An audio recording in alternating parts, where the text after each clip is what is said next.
Was your offer finally accepted on your dream home and now you're wondering what comes next?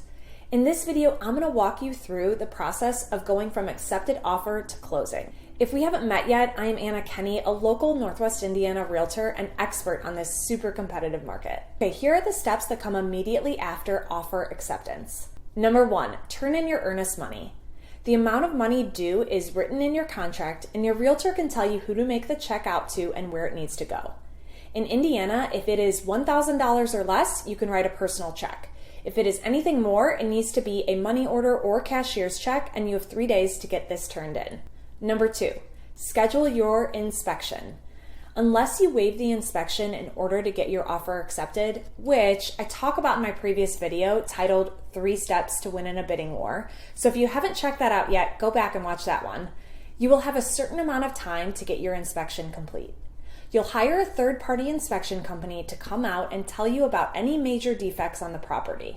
If you're moving to LaPorte County, you'll need an additional well and septic inspection that is required by the county prior to closing.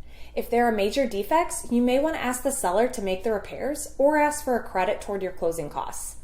I'm going to talk through the inspection in detail in my next video, so check back next week for more info there. After this round of negotiations, you'll move on to step 3, which is the appraisal. A critical part in the process, the appraisal determines the value of the home for the lender's purposes.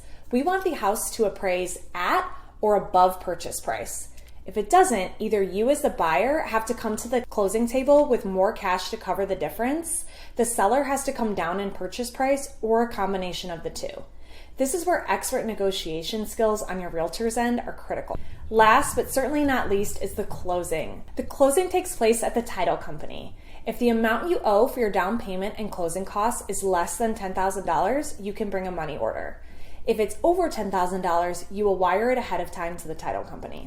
The closing day is a day for celebration. Everyone is excited because the seller is getting paid their proceeds and you as the buyer are finally getting your home. It's the best part in the process. Now you know what comes next after your offer is accepted up until closing. But I want to go back and spend some time on the inspection process and what you want to look for during this important step. Look out for my next video where I'll talk through the top 5 things to look for in your home inspection. As always, if you have any questions on the buying or selling process, don't hesitate to reach out.